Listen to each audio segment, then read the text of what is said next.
Try to go in third. Give me a bit of a pull here. Go ahead.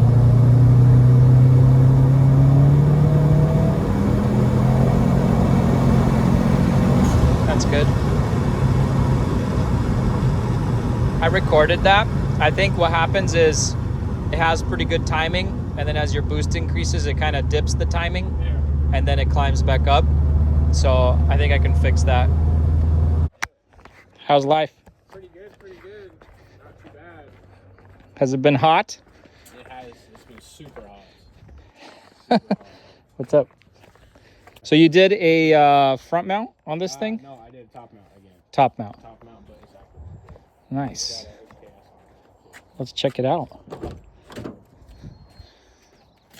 Have you had any fun recent stories about? Nothing too crazy. I think the most fun was that one time you were with like chasing a Porsche. Yeah, the Porsche and the R8. Nice. But no, nothing too crazy since I got these parts on it. The intake is still the same? Yep. Okay. Intake's still the same. I think last time you seen it, I think it was just out here. Okay. But I did drop it, and it's got a new matte airflow sensor on it. That could be affecting how it's running, but technically you should be getting cooler air down there. Yeah, and you did a little DIY right here, and I cut a little hole. Yeah. Just to seep more air in. Yeah. And I got a lip. It's a whole new bumper too. New it looks headlights, nice. New grill. It does look different. It looks way better than it did, I think. I got it all paint matched too. Sweet. Yeah. What about maintenance-wise? Maintenance-wise, just did an oil change on it. Everything, everything should be up to date. Looks good. I think I need to do a coolant flush on it soon. Mm-hmm. Other than that, it's been well, but I don't know, dude. I think I got a slight knock in the morning. You got some knock? I think it's either that or like a bearing or something, but like it's only like how thick's the oil? I think it's 520. Oil-wise? Yeah, it might be 520. Use 540. 540 in the summer. Thicken it a little bit up because it's still hotter, so it'd be running a little bit. Yep. Okay. So I recommend 540. You can just mix that in too. You can mix it in if you're just gonna slowly, because if you just did it, but yes, the heat will get to it, to the bearings, so to speak. Definitely. But it hasn't been. There's no loss of any power anywhere. But I have. You just hear a couple ticks when you fire it up. Yeah, only when it's cold. Like right now, it probably won't do it at all. Cool. But, this is so interesting. The placement of it. That it's not bolted on right here. I noticed that it goes right up there. When I got it, I was wondering. I was like, "How is this gonna fit on there?" But then I seen it's got an extra hose. So it's probably pretty loud. Oh, dude. Yeah. Oh, yeah. Otherwise, like you got a better intercooler. Yep. Get like an eBay or nicer turbo heat shield. Not heat shield. Sorry, blanket. Turbo blanket. It's like $25. Oh, yep. That's what mine cost. And like right here, right, you put your hand, it's cooking. Yeah, it's cooking. But if you put a blanket, it's actually, it keeps a lot of the heat down. That'll help as well. I'll probably do that. That'll keep it easy. Something I've been doing since you live that away, I've been grabbing some of the E85 from that one station. Yeah, I think it's like one of the Arlington, stations, right? the Arlington one. Yeah. And so all I do is just spike a gallon with my regular fuel. And all it does is bump your octane a bit. You don't need a full retune because it's just a little bit. It's like dumping, some good octane booster in. Yeah. And I've just noticed like my truck knocks less because it's also boosted. And with the heat, I noticed more knock. Yeah. And so I do that in the Beamers as well. I just put a gallon or, since this is a small gas tank, do a gallon. It'll bump it to like, I think technically E85 is like 100 or 105 octane. So a 92 will get bumped to at least 93, 94. Oh, yeah, I'd say. And it'll just run better. Yeah, definitely, because they love that higher octane in these cars. It's only like $5 a gallon too. So it's not more expensive than regular gas. Yeah, basically. Sweet. We can hook up the laptop. If you feel like nothing's leaking, it's more just needs a revision. No, I just think it needs to be, checked out a little bit. Cause oil level's good? Yeah, oil level should be good. I might need a little bit of coolant though. Nah, I'm full of that. I'm good. But it's like, I don't know. It's not more hesitant, but it's a little bit more rough. But, it kind of makes sense because now the turbo's got somewhere to push the air out. Yes. But I've hit boost cut, know, in fourth gear, third gear. Yep. So I think, I don't know what you can do there, but it's probably something with this right here. You know, make maybe it read a little bit differently. Maybe. I'm kind of thinking the intake changed a few things. A lot of time, any kind of changes in piping and intake affect the way the MAF flows. And if you have a new MAF, it could flow slightly differently than the old MAF. Yeah, definitely. So yeah, we can go for a spin. Let me fire up the good old laptop. True HKS or like a knockoff? Sure it's a true okay. HKS. Some of them are kind of leaky. It's just notorious. Yeah. But I think we can try to mitigate it, like bump your idle, look at the mixture there. Check out the air. Yeah, couple things there. But yeah, I'm logging. We can go for a quick spin.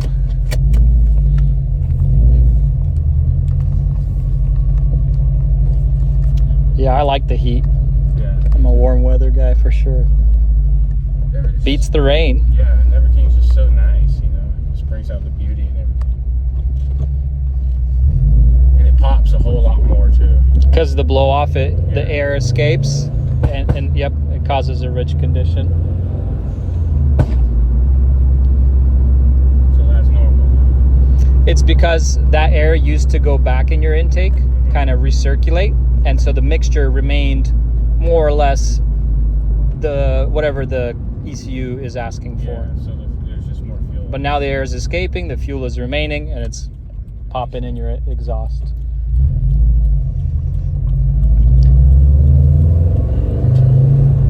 What I'm recalling is it's still stuck in like this warm-up mode. Warm-up mode, that's right. It's still there, so we'll see what we can do.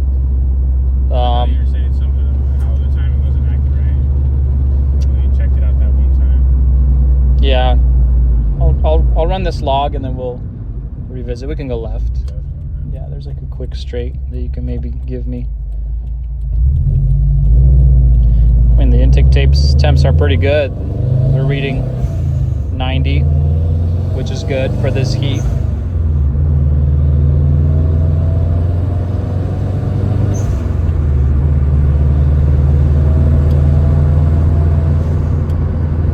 I'm wondering, with it stuck in like this, what they call it, closed loop, open loop mode 7, which is usually just a warm-up mode, is it pretty bad on gas? No, dude. It's all right? Ever since you've got it, I logged my miles the other day. So it's better? Like 300. Okay. So yeah, it's good. It's way So better. I guess it's a fluke with it just showing this state. Yeah, I mean, as long as I entered the numbers that I usually put in for people at like cruising speed, you should be getting fairly okay gas mileage. Yeah, I think when I turn that on, it says like 18, 20. Yeah. And that's pretty good for a Subaru. Do you like the pops or you don't want them? I like them. Or is it okay? I like them. It's technically a byproduct, of the blow off. Yeah.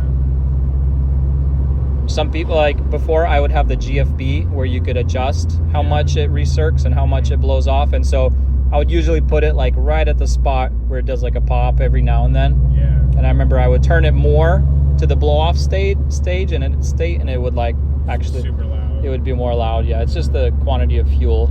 That's what I had on my Focus, so it's kind of the same. We can go left here.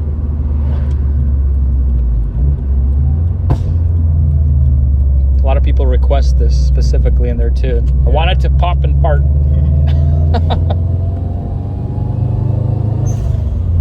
It's strange. I've heard of weird things with ECUs where they get stuck in these states. Yeah. Usually, right, dealers tell people to just replace the ECU completely, but it's not a cheap ECU, especially these newer models. With the ignition and everything. Yeah, it's a whole ordeal.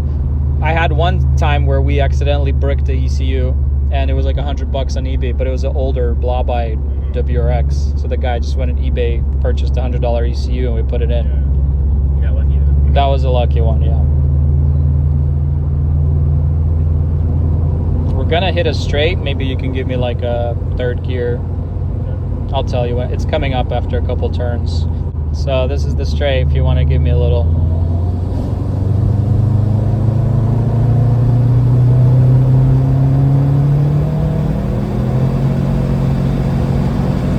That's good. Man, really picks up after that like 4. Yeah, after 4 it really starts to just goes. So that one hit 19 psi. I'm sure you have it fluctuate here and there. But yeah, 0 knock, which is nice. So I'm thinking it might just be like the it's probably piston slap maybe. It could be. It's still warm out, right? Yeah. So piston slap is not as prevalent in the summer, more in the winter. I think just try to get a thicker oil.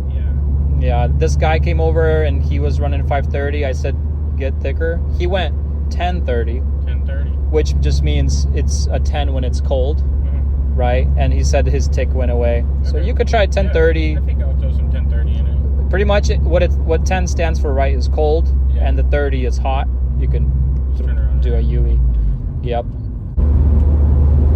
Maybe do like a second gear, so you can wind it out pretty good.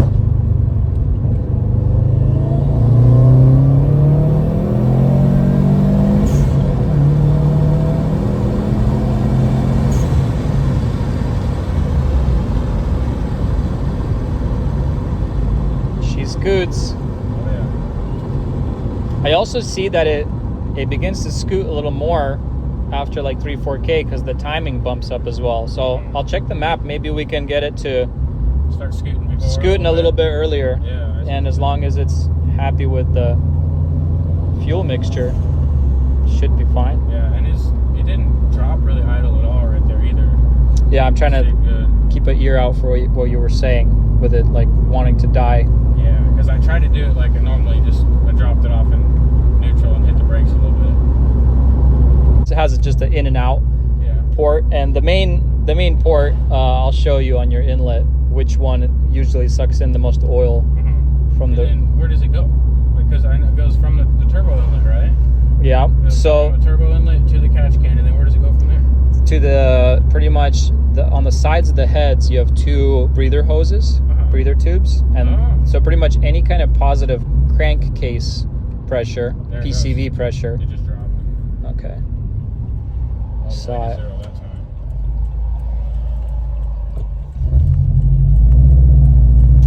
But so you're saying about the pressure on the heads? Pretty much every engine has some crankcase pressure, and it has to go somewhere.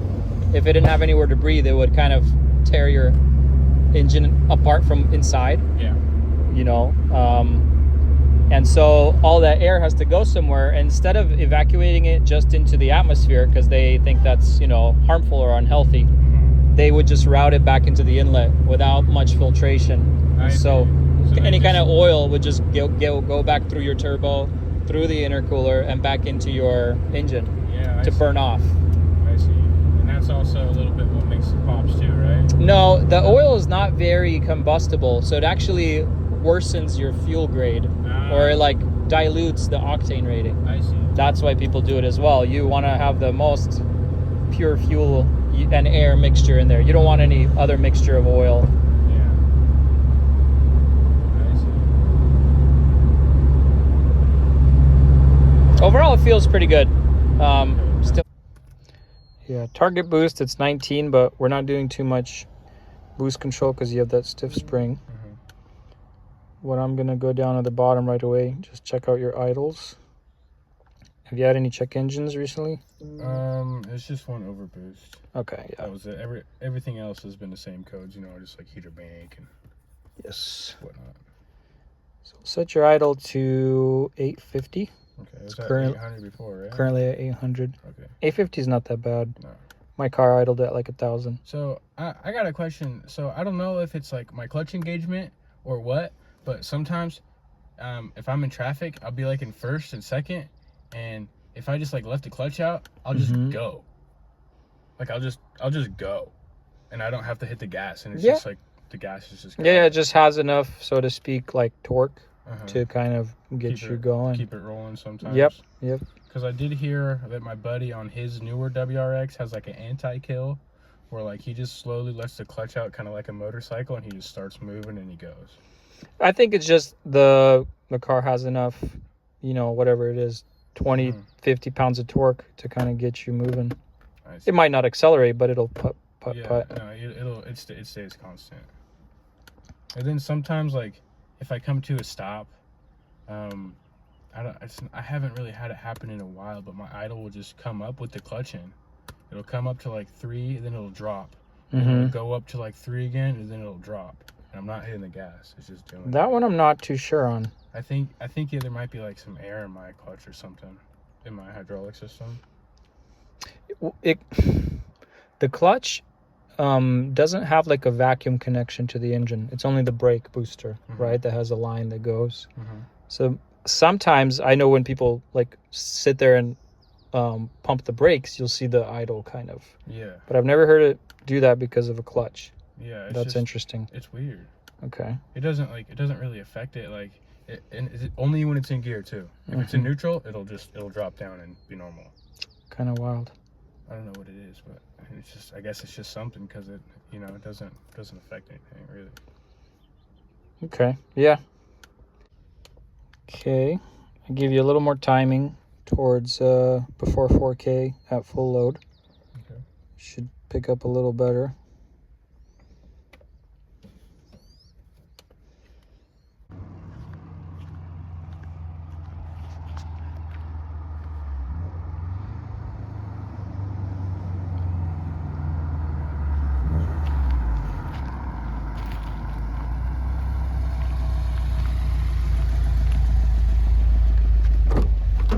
All right.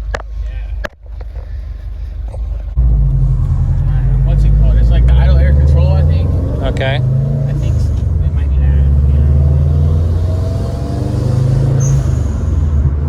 Yeah, it doesn't pop as much anymore, huh? Yeah. You're like, I want it back. I only changed it by like a couple degrees. That's so interesting.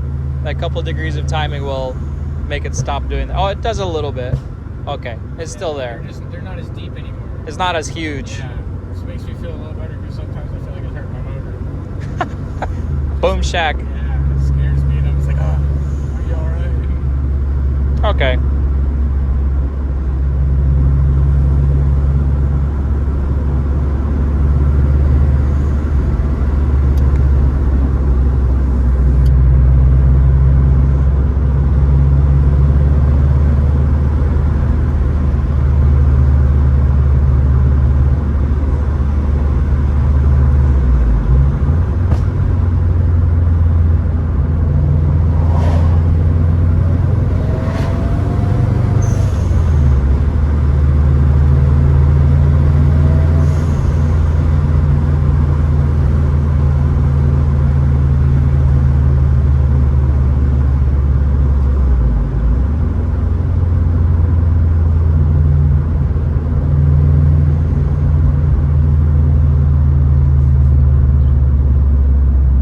Probably either do same route, or we could go to that one place.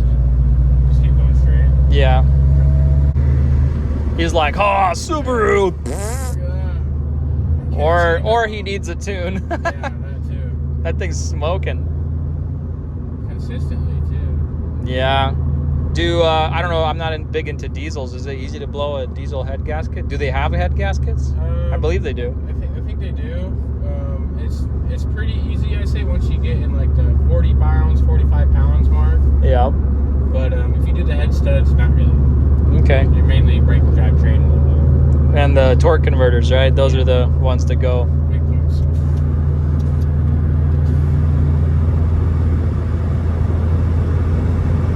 There's going to be that left.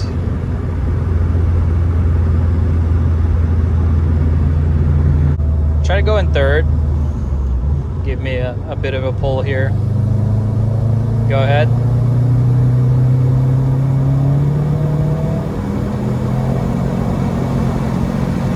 That's good. I recorded that. I think what happens is it has pretty good timing, and then as your boost increases, it kind of dips the timing, and then it climbs back up. So I think I can fix that. That what you feel is a small dip in timing.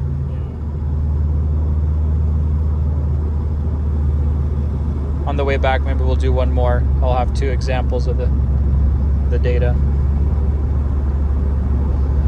This is a really fun road to drive. Yeah, windy. Yeah.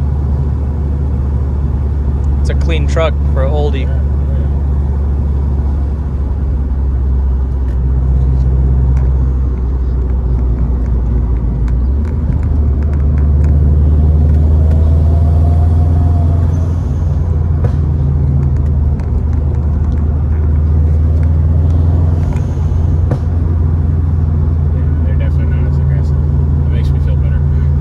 Yeah, that's fine then. You'll also notice a difference after your car exhaust heats up more. It'll be more prone to pop and bang. Yeah, I've noticed it doesn't really do it that much when it's colder. Like, yep. It'll do it a couple times, but nothing really. Yeah, I mean, the whole exhaust gets really hot. It just helps it ignite.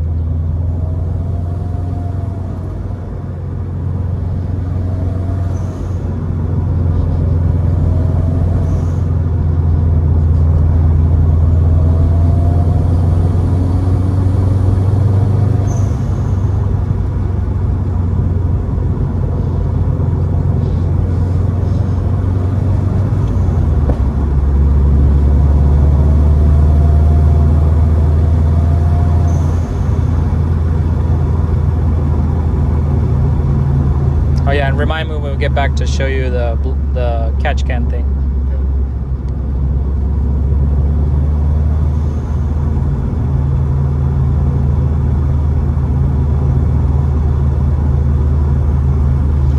The spot to turn around is coming up. It's gonna be around this bend. Maybe once we get there, you can do me like a 1, 2, 3 pull. Yeah.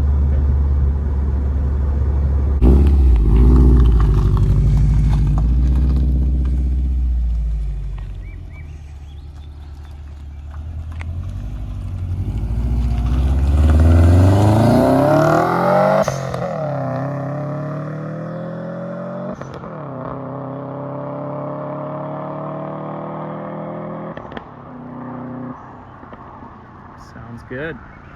Whenever you're ready. You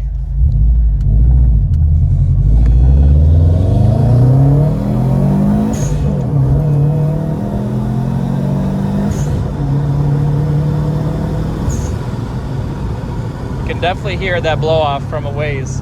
Dip down a little bit. What I see it do is it tries to, I think I know what it is.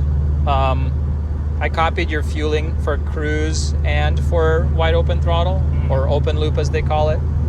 And so it's giving you the slightly negative retarded timing when you're not even, when you don't want the pops, and that's what causes kind of the thing. So I'll fix it. Yeah, it's a quick adjustment. That's like really the main problem is really at, you know? Yeah. No, yeah, like in open loop, you want it to continue to fuel, and it's only when you're like cruising and trying to get those pops that you want it to happen. Okay. But yeah, I mean, it looks solid. The numbers look solid. The intake, I think, is doing a good job of getting you colder air. Perfect. Just get a blanket and it'll be even better. Yeah, it'll keep the heat down.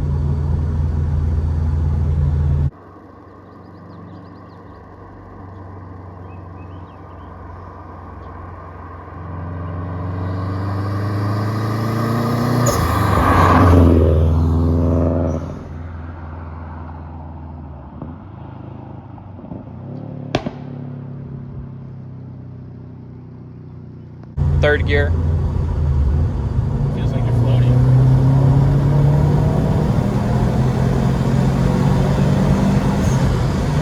That's good. Man. Do you trust your brakes?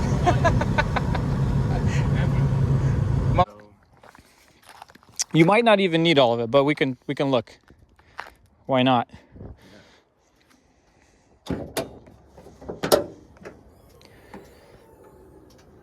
Okay. So these hoses are your vent hoses from one side, and then you'll have two off the other head, and they flow through this piping, and I think they connect and they go in here.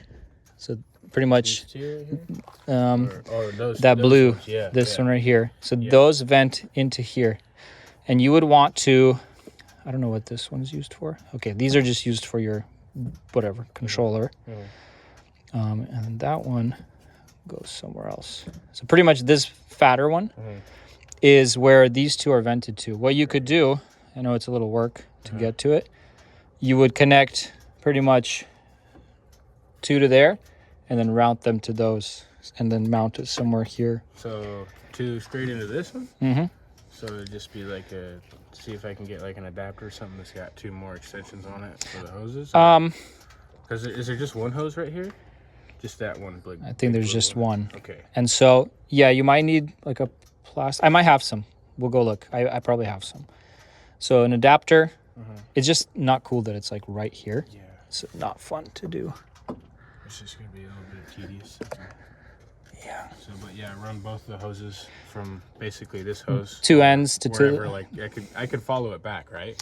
Like if I wanted to connect it, because I think it's right here. Yeah. Let me get you a lot. So this one angles in, and it's a solid one, and then I think there's just a piece. So, maybe once you could unhook some of these, just remember where they go to clean up this space, and then you'll be able to pop in those two. Yeah. And so pretty much this air right now is unfiltered. It's just going back in the intake and sucking back in. Pretty much it'll go through this filter. I see. So and then you could route maybe your hoses and mount it here and so have it hang out. Through here, instead of going around it, It'll go in there. Go around through here and then back in. Yep. So for example, wherever you mount it, yeah, I'd say probably somewhere around there. so it's easy to unscrew it. Yeah. You would route with a connection through here, and then from that into the blue. So in line, it's pretty much in line where that connection is. You add this guy. So yeah, run one into this black one that goes into there, and then out of here right into there. Okay, I see now. That's okay. You're just adding it in line. That's a lot easier than what I was thinking. Yeah. Perfect. There are more elaborate oil catch can and separators where you never have to empty it, but those are like hundreds of dollars. Which is good. If you want it to be more sure, we could lift it to 900, but up to you. You should see where it's at for now. Yep.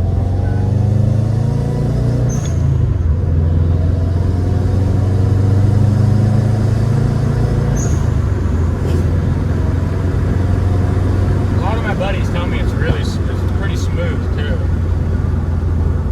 Yeah, it's pretty smooth. I feel like your driveline's still pretty nice and tight. Some of the older Subarus, the driveline's kind of beat up. So it's more jerky between gear shifts. People say, oh, the engine's jerky. I'm like, could be, but it could be your bushings. Yeah, it could be all your bushings and your suspension. Yeah. Could be the poor 5-speed that's been abused.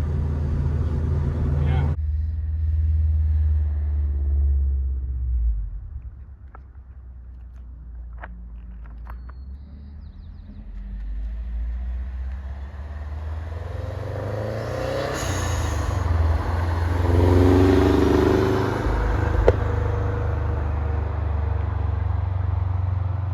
Riding into the sunset.